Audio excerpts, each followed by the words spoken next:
Lyca productions Subaskaran தயாரிப்பில் அறிமுக இயக்குனர் ஏஆர் ஜீவா இயக்கத்தில் அனுபமா பரமேஸ்வரன் நடிப்பில் லாக்டவுன் டிசம்பர் 12 முதல் திரையரங்குகளில். வத்தலகுண்டு பெரியகுளம் கிளை கால்வாய் திட்டத்தை அமல்படுத்த வலியுறுத்தியும் காவிரி வைகை குண்டாறு திட்டத்தை விரைந்து நிறைவேற்ற வேண்டும் உள்ளிட்ட பல்வேறு கோரிக்கைகளை வலியுறுத்தி சென்னை எழும்பூரில் விவசாய தொழிலாளர்கள் சங்கம் சார்பாக ஆர்ப்பாட்டம் நடைபெற்றது. இதுகுறித்து விவசாயிகளுடன் எமது செய்தியாளர் அன்பழகன் நடத்திய கலந்துரையாடலை காணலாம். பல்வேறு கோரிக்கைகளை வலியுறுத்தி அகில இந்திய விவசாயிகள் மற்றும் விவசாயிகள் தொழிலாளர்கள் சங்கத்தினர் போராட்டம் நடத்துகிறார்கள். குறிப்பாக வத்தலகுண்டு சுற்றி 18 கிராம கிளை கால்வாய்கள் அமைச்சிடன்னு சொல்லியிருக்காங்க, விதை கிளை கால்வாய்கள். அதே போல் காவிரி வைகை குண்டாறு திட்டத்திற்கு வந்து போதிய நிதி ஒதுக்குன்னு சொல்லியிருக்காங்க. நம்மிடையே இந்த பேரணியில் வந்து விவசாய பெருமக்கள் இருக்காங்க. அவன்கிட்ட வணக்கம். முதல்ல அந்த விவசாய பல்வேறு போராட்டங்கள் தொடர்ந்து நடத்திட்டு வர்றீங்க. இப்போ உங்களுடைய முக்கியமான கோரிக்கை என்ன இருக்கும்? தமிழ்நாட்டு அளவில் இந்த ஒரு சென்னையில் போராட்டம் எடுத்திருக்கோம். விஷயம் என்னன்னுட்டு இப்போது உங்களுக்கு புரிஞ்சிருக்குது.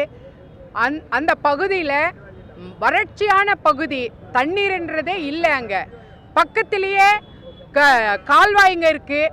அந்த கால்வாய்க்கு கிளை கால்வாய் அமைச்சு தண்ணி கொடுக்கணும். 18 கிராமத்தில் தண்ணி இல்லாமல் மக்கள் இருக்கிறாங்க.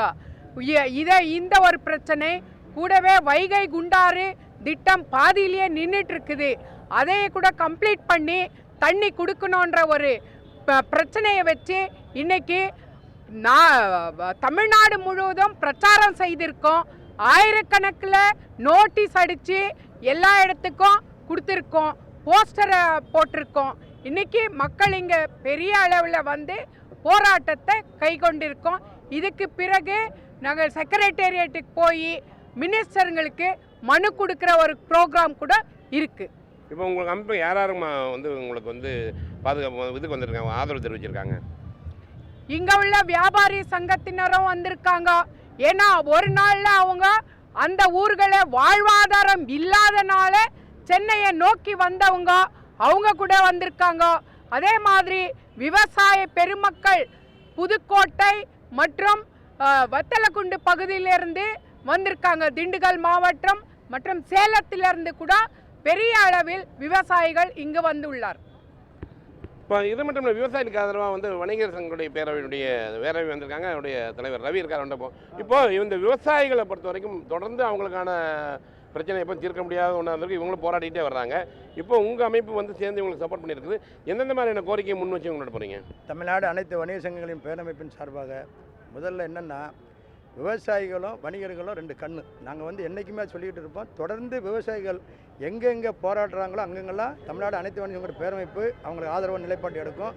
குறிப்பாக இந்த பகுதியில் இந்த சாயப்பட்டறை வந்து விவசாயமே நாசமாகிட்டு இருக்கு. அதை உடனடியாக இந்த சரவணா சாயப்பட்டறை உடனடியாக அரசு தலையிட்டு உடனடியாக அது தீர்வு காண்டு கொடுக்கணும். இந்த விவசாய பெருமக்கள்லாம் வாழ்வாதாரத்தை இழந்திருக்கிறாங்க. இந்த வாழ்வாதாரத்தை இழந்திருக்கக்கூடிய விவசாயிகளுக்கு எங்களுடைய ஆதரவு என்றென்று இருக்கும். அடுத்த கட்ட போராட்டமாக அம்மா சொன்ன மாதிரி தமிழ்நாட்டில் இருக்கக்கூடிய முதலமைச்சரை சட்டசபையில் என்றைக்கு கூட்டம் தொடருதோ அன்றைக்கி சட்டசபை சந்தித்து அவங்க மனு கொடுக்க இருக்கிறாங்க. மனு கொடுக்கும்போது எங்களுடைய அமைப்பின் சார்பாக குறைஞ்சது 1000 பேருக்கு நாங்கள் கலந்துக்கிடுவோங்கிறத இந்த நேரத்தில் உறுதியேற்றுக்கிறோம். பல்வேறு கோரிக்கைகளை வலியுறுத்தி அவங்க வந்து இந்த போராட்டத்தை ஈடுபடுத்தி வர்றாங்க. குறிப்பாக இவர்களுடைய போராட்டத்திற்கு தமிழக அரசு அதை அவங்க வந்து செவி சாய்க்க வேண்டும் என்பதுதான் இவருடைய முக்கிய கோரிக்கையாக உள்ளது. கலையுடன் அன்பழகன்.